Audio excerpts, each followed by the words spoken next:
कक्षा 9 12वां अध्याय हेरोन का सूत्र के बारे में आज हम सीखेंगे। हेरोन का सूत्र की आवश्यकता हमको कब पड़ती है? अगर हमें मान लेते हैं किसी त्रिभुज का क्षेत्रफल निकालना है। अभी तक हम त्रिभुज के क्षेत्रफल के लिए सूत्र पढ़ते आए हैं। 1/2 गुणा त्रिभुज का आधार गुणा उसकी ऊंचाई।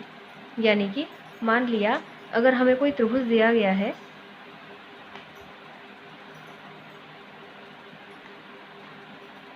उसके आधार की लंबाई अगर 8 सेंटीमीटर माने और हमसे कह दिया है कि उसकी ऊंचाई 4 सेंटीमीटर है। ऊंचाई हमेशा लंबवत ली जाती है, तो त्रिभुज का क्षेत्रफल हो जाएगा 1/2 गुणा आधार 8 ऊंचाई 4। 2 से ये काटेंगे, 16 सेंटीमीटर स्क्वायर इसका क्षेत्रफल हो जाएगा। दूसरी स्थिति आती है अगर हमें कोई समबाहु त्रिभुज दिया है, ऐसा त्रिभुज जिसकी तीनों भुजाएं बराबर हों। हमने मान लिया है कि ये एक ऐसा समबाहु त्रिभुज है जिसकी प्रत्येक भुजा 4 सेंटीमीटर लंबी है। हमें इसका क्षेत्रफल निकालना है। त्रिभुज के क्षेत्रफल का अभी तक हमें सूत्र पता है 1/2 गुणा त्रिभुज का आधार गुणा उसकी ऊंचाई। यहाँ पे हमें त्रिभुज का आधार मालूम है, लेकिन ऊंचाई हमको इसमें मालूम नहीं है।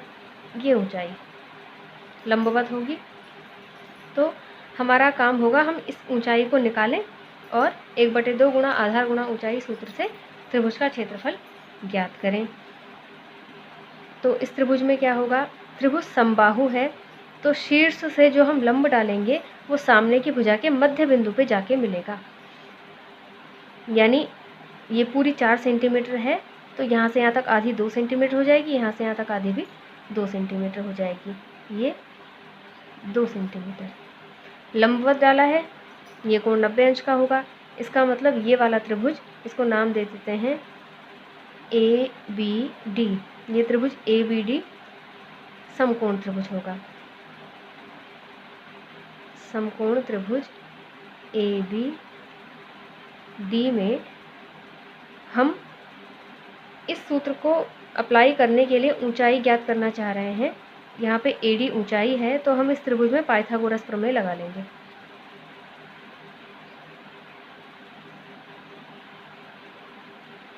पाइथागोरस प्रमेय से हम जानते हैं कर्ण का वर्ग, कर्ण यहाँ AB है, वो होगा शेष 2 भुजाओं के वर्गों का योग।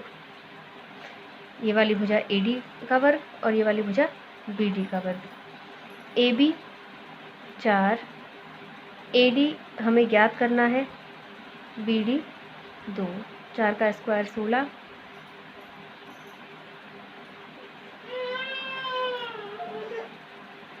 तो AD स्क्वायर हो जाएगा 16 माइनस 4 यानी 12।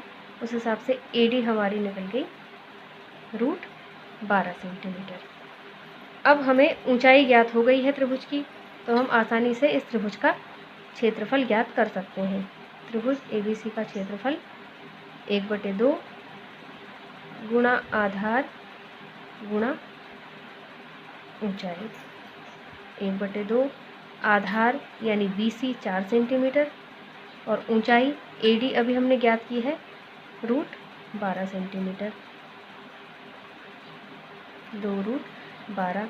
इसको और अगर आगे हम हल करना चाहें, 12 को 2 गुणा 3 लिखा जा सकता है। वर्गमूल में 2 है, 1 बाहर आ जाएगा, √3, 4√3 सेंटीमीटर स्क्वायर। ये बात तब की हुई जब हमें ऊंचाई ज्ञात नहीं थी, हमारा समबाहु त्रिभुज था।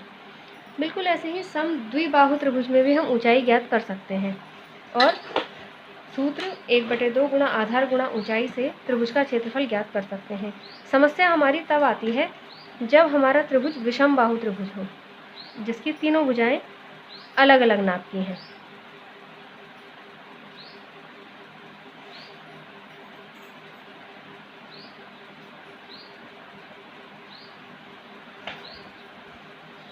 ये हमने त्रिभुज ले लिया है, इसकी तीनों भुजाएं अलग अलग नाप की ले ली।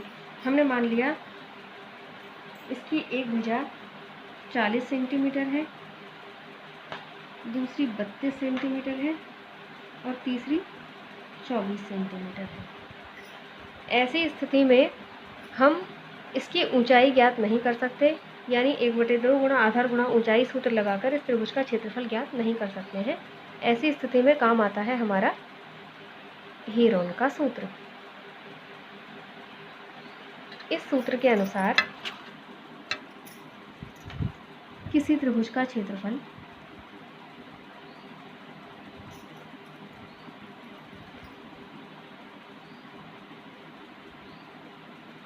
होगा √S, S-A, S-B, S-C। अब ये सिंबल S, A, B और C को समझ लेते हैं। A, B और C त्रिभुज की भुजाओं के माप हैं।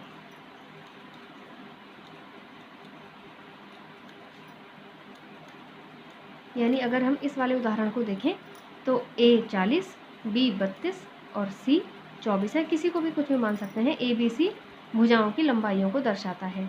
S दर्शाता है इस त्रिभुज के परिमाप यानी तीनों भुजाओं का योग के आधे को बटे 2। S यहाँ पे तीनों भुजाओं के योग के आधे को प्रदर्शित करता है। अगर इसी त्रिभुज का हम क्षेत्रफल निकालना चाहें हीरोन के फॉर्मूले से, तो हम देखेंगे A बराबर 40 सेंटीमीटर, B बराबर 32 सेंटीमीटर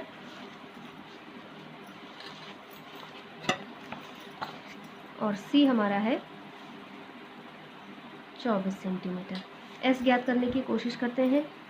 S यानी परिमाप का आधा तीनों भुजाओं के योग का आधा, इनको जोड़ लेंगे।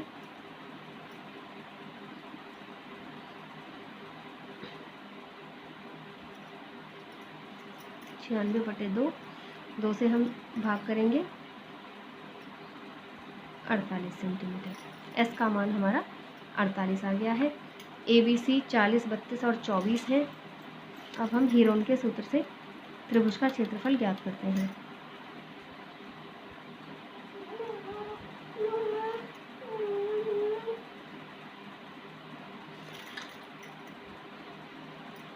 इस सूत्र के अनुसार त्रिभुज का क्षेत्रफल है S, S-A, S-B, S-C। ABC के मान 40, 32 और 24 है। S का मान 48 है। यहाँ पे हम रख लेते हैं 48 - 40, 48 - 32 और 48 - 24 पूरे पे चढ़ गया हमारा वर्गमूल।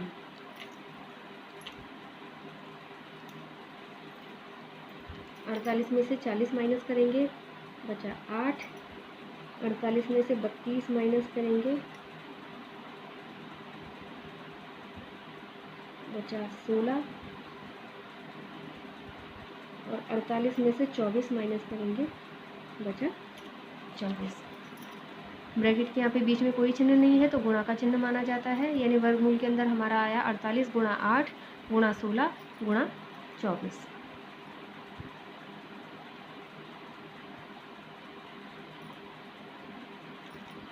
त्रिभुज का क्षेत्रफल। अब इसको हम हल कर लेते हैं। अंदर गुणनखंड कर लेंगे, 2 के जोड़े बना के एक संख्या को हम उसमें से बाहर निकालेंगे।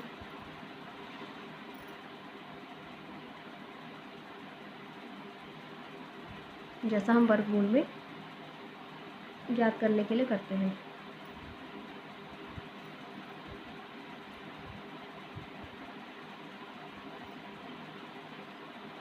अड़तालीस के गुणनखंड कर लेते हैं हम साइड में।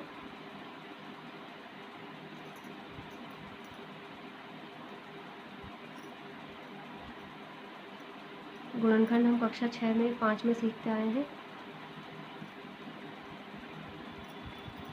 2 × 2 × 2 × 2 × 3। 8 के छोटी संख्या है तो मुजबानी हो जाएंगे। 2 दूनी 4 दूनी 8, 16। 2 दूनी 4 दूनी 8 दूनी 16। 24, 2 दूनी 4 दूनी 8 3 24। वर्गमूल ज्ञात करने के लिए हम दो दो के जोड़े बनाते हैं। इन दो में से एक दो बाहर आ गया, ये 2 है, एक 2 बाहर आ गया, यहाँ से एक 2 बाहर आया है, एक 2 यहाँ से, एक इधर से, एक इधर से, ये और ये, इन दोनों में से एक 2 और ये 3 और ये 3, इनमें से एक 3 बाहर आया। अंदर कोई संख्या हमारी शेष नहीं है, या हम ये समझेंगे कि इन सब की गुणा पूर्ण वर्ग थी, इसलिए उसका वर्गमूल भी हमारा पूर्ण संख्या में आएगा। इन सबको गुणा कर लेते हैं। 2 दूनी 4 दूनी 8 दूनी 16 दूनी 32 दूनी 64, 64 और 6,